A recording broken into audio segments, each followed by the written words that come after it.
Hi friends, स्वागत है आप सभी का एक बार फिर से आपके अपने चैनल एनी क्लासेस में एक न्यू जानकारी के साथ। आज का जो जानकारी है वो बहुत ही इम्पोर्टेंट, बहुत ही महत्वपूर्ण जानकारी है, क्योंकि जितने भी स्टूडेंट हैं जो पढ़ते हैं उनको रहता है कि मीन्स अगर स्कॉलरशिप मिल जाए मुझे तो बहुत ही अच्छी बात है। क्योंकि आज मैं आपको जो जानकारी देने वाला हूँ वो बहुत ही फेमस और बहुत ही अच्छे स्कॉलरशिप के बारे में बताने वाला हूँ, जिनका नाम ई कल्याण है। ई कल्याण जो है, इन पर किनको स्कॉलरशिप दिया जाता है और स्कॉलरशिप लेने के लिए आपको क्या करना होगा, उनकी सारी जानकारी आज मैं इस वीडियो के माध्यम से आपको दूंगा। और साथ ही ये भी बताऊंगा कि स्कॉलरशिप लेने के लिए आपको कौन से डॉक्यूमेंट होना चाहिए और क्या क्या करना होगा आपको स्कॉलरशिप लेने के लिए, ताकि आपका जो स्कॉलरशिप हो वो रुक ना सके, है ना। स्कॉलरशिप जो दिया जाता है कल्याण के द्वारा, इस बार लेट निकाला गया है। पहले तो सितंबर अक्टूबर के मंथ में निकाल दिया जाता था और फॉर्म फिलअप करते करते नवंबर लास्ट तक जाता था और नवंबर लास्ट दिसंबर तक लास्ट तक फॉर्म फिलअप किया जाता था और फिर फरवरी मार्च तक सभी स्टूडेंट के खाते में डायरेक्ट जो स्कॉलरशिप का अमाउंट है वो डाल दिया जाता था, वो उसके अकाउंट में भेज दिया जाता था।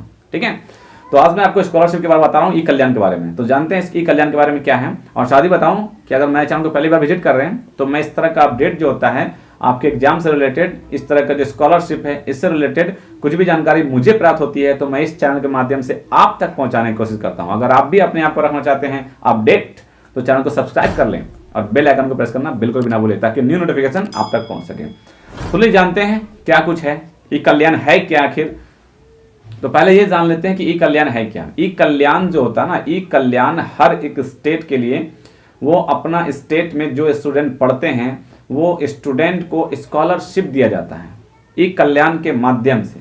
अब ई कल्याण के माध्यम से आपको स्कॉलरशिप दिया जाता है। आप जिस भी क्लास में हो, आप अगर प्री मैट्रिक हो या पोस्ट मैट्रिक हो, किसी भी क्लास में हो, आप ग्रेजुएशन कर रहे हो या फिर हायर स्टडी कर रहे हो, एमए कर रहे हैं या फिर आप किसी तरह टेक्निकल भी कर रहे हैं, जो भी आप स्टडी से रिलेटेड हैं, आपको ई कल्याण से आपको स्कॉलरशिप मिलेगा, है ना। तो ये देखिए क्या है कि आदिवासी कल्याण आयुक्त का कार्यालय झारखंड मंत्रालय धुरवा रांची, ठीक है, इसके द्वारा एक नोटिफिकेशन जारी किया गया है। उस नोटिफिकेशन में क्या कुछ कहा गया बताते हैं कि पोस्ट मैट्रिक छात्रवृत्ति योजना के अंतर्गत अनुसूचित जाति, जनजाति एवं पिछड़ी जाति के छात्र छात्राओं को सरकार द्वारा जारी निर्देश के आधार पर निर्धारित मापदंड के अनुसार वित्तीय वर्ष 2020-21 में प्रवेशिकोत्तर पाठ्यक्रम अध्ययन छात्र छात्राओं से आवेदन पत्र आमंत्रित किए जाते हैं। मीन्स जो स्टूडेंट 2020-21 में नामांकन जिनका है, स्टडी कर रहे हैं, उनको ई कल्याण के माध्यम से छात्रवृत्ति दिया जाएगा।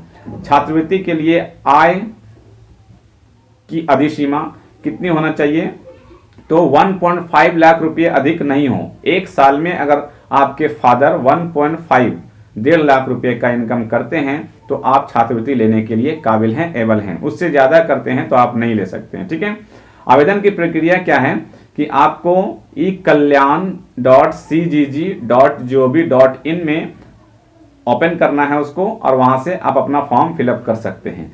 आप खुद से फॉर्म फिलअप करना चाहते हैं तो घर पे आप फॉर्म फिलअप कर सकते हैं, और नहीं तो सबसे अच्छा होगा आप नजदीकी साइबर कैफे में चले जाएं और आप वहां से फॉर्म फिलअप कर लें। ठीक है, उसके बाद है जो आपका मीन्स पूरा प्रक्रिया यहाँ पर दिया हुआ है कि कैसे कैसे आपको फॉर्म फिलअप करना है।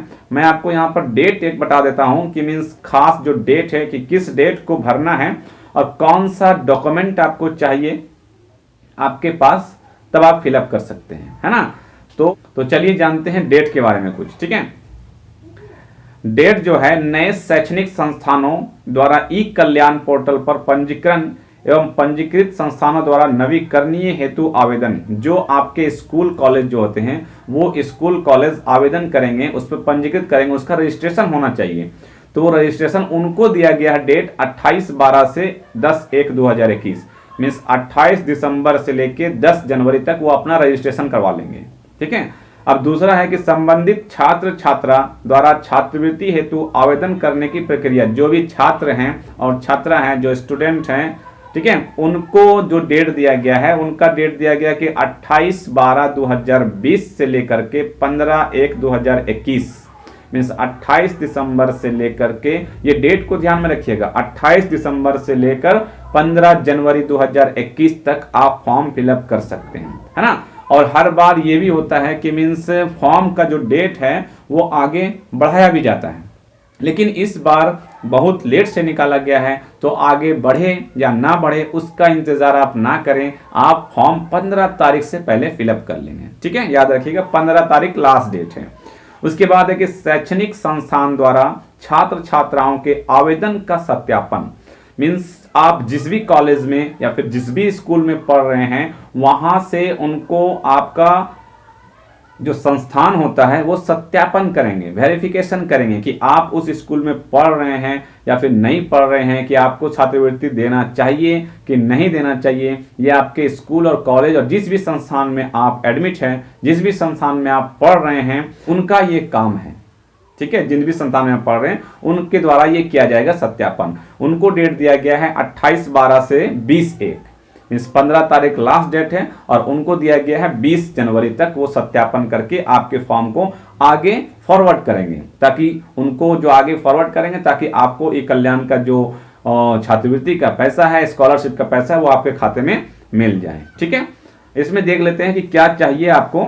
तो ये तो आपको डेट की जानकारी थी। अब मैं बताता हूं कौन सा डॉक्यूमेंट आपको चाहिए, ठीक है। ऑनलाइन के माध्यम से निर्गत आय प्रमाण पत्र, आपका इनकम सर्टिफिकेट आपको होना चाहिए, जो कि 6 मंथ पहले का नहीं होना चाहिए। 6 मंथ अगर हो चुका है उसका तो आप जल्द से जल्द बनवा लें आपका, ठीक है। ऑनलाइन के माध्यम से निर्गत जाति प्रमाण पत्र आपका होना चाहिए, और ऑनलाइन के माध्यम से निर्गत आवासीय प्रमाण पत्र होना चाहिए, जिसे रेसिडेंटल सर्टिफिकेट कहते हैं, ठीक है ना। इनकम सर्टिफिकेट, कास्ट सर्टिफिकेट और रेसिडेंटल सर्टिफिकेट, ये तीनों आपके पास होना ही चाहिए, तभी आप इस फॉर्म को भरने के लिए एलिजिबल हैं, ओके। उसके बाद है कि ऑनलाइन के माध्यम से संस्थान के लेटर हेड में संस्थान द्वारा वर्तमान वर्ष के लिए बोनाफाइड, मीन्स ये बोनाफाइड क्या होता है ना, आप जिस भी कॉलेज में या फिर जिस भी संस्थान में, जिस भी स्कूल में पढ़ रहे हैं, वहां से आपको एक बोनाफाइड दिया जाएगा। आप स्कूल से, कॉलेज से या फिर कहीं भी आपका एडमिशन है वहां से आप बोनाफाइड वहां से ले लें। बिना बोनाफाइड का आपका फॉर्म नहीं फिलअप होगा। आप बोनाफाइड ले लें और उस बोनाफाइड को लेके उसके बाद फिर आप ऑनलाइन इसका आवेदन करें। और ऑनलाइन आवेदन करने के बाद आपको वहां से प्रिंट आउट निकाल लेना है। अब प्रिंट आउट निकाल के अपना सिग्नेचर और अपने पेरेंट्स का सिग्नेचर करके फिर स्कूल में सबमिट करना है। ध्यान रखिएगा, जो मैं बात को बता रहा हूं उसको ध्यान से सुनिएगा, तभी आप लोगों को जो एक कल्याण है वो आपके खाते में पैसा आएगा। होता है क्या है कि बहुत सारे लोग फॉर्म फिलअप कर देते हैं, लेकिन फॉर्म फिलअप करने के बाद डेट चला जाता है, सब कुछ हो जाता है, उनका पैसा नहीं मिलता है। क्यों? क्योंकि ये सब गलती के कारण नहीं मिलता है। आपको ऑनलाइन फॉर्म भर देते हैं, फिर वहां से प्रिंट आउट नहीं लेते हैं, स्कूल में कॉलेज में जमा नहीं करते हैं, तो पैसा कहां से आएगा, है ना। तो इसलिए फॉर्म फिलअप करने के बाद प्रिंट आउट लेना है, अपना सिग्नेचर और पेरेंट्स का सिग्नेचर करके फिर स्कूल या कॉलेज में सबमिट करना है उसको। और स्कूल कॉलेज में सबमिट करने के बाद फिर वो स्कूल कॉलेज वहां से फॉरवर्ड करते हैं। अब बोनाफाइड आपको स्कूल और कॉलेज में लिया जाएगा, ठीक है ना। तो आप स्कूल से बोनाफाइड ले लें और अपना इनकम सर्टिफिकेट, कास्ट सर्टिफिकेट और रेसिडेंशियल सर्टिफिकेट ये आपके पास अगर नहीं है तो बनवा लें, क्योंकि डेट अभी दिया गया है, ठीक है, 15 तारीख लास्ट डेट है। आगे है कि पूर्व में परीक्षा के अंक पत्र की अभिमानित प्रमाण पत्र और जो आपका लास्ट एग्जाम जो दिए हैं आप लोग, जो भी क्लास का, उस क्लास का आपका मार्कशीट होना चाहिए आपके पास, वो भी अपलोड होगा वहां पे, ठीक है। और एक आपका बैंक खाता होना चाहिए। ऐसा नहीं कि मींस बैंक खाता आप फिलअप कर रहे हैं, आपके पेरेंट्स का दे रहे हैं या फिर किसी और का नहीं। अगर आप स्टूडेंट हो तो आपका बैंक खाता होना चाहिए। तो इतने चीज का रिक्वायरमेंट है ना। इसको ध्यान से सुन के, और अगर आपके पास इस चीज किसी भी चीज का कुछ भी कमी है तो इसको पूरा कर लें 15 तारीख से पहले, और आप फॉर्म फिलअप कर सकते हैं। तो ये कल्याण की राशि जो है वो आपको आपके बैंक में डायरेक्ट आपको दिया जाएगा, ओके। और इससे रिलेटेड कुछ जानकारी चाहिए, एक कल्याण से रिलेटेड कुछ भी, तो कमेंट करें। मुझे लगेगा तो मैं फिर एक नेक्स्ट वीडियो एक कल्याण पर बनाकर आपको बता दूंगा। फिर भी मैं कमेंट में कोशिश करूंगा आपको जवाब देने का, ठीक है। इस वीडियो में बस इतना ही, फिर मिलते हैं नेक्स्ट वीडियो में कुछ न्यू अपडेट, कुछ न्यू जानकारी के साथ। तब तक रखिए अपना ख्याल। Thank you friends, thanks for watching.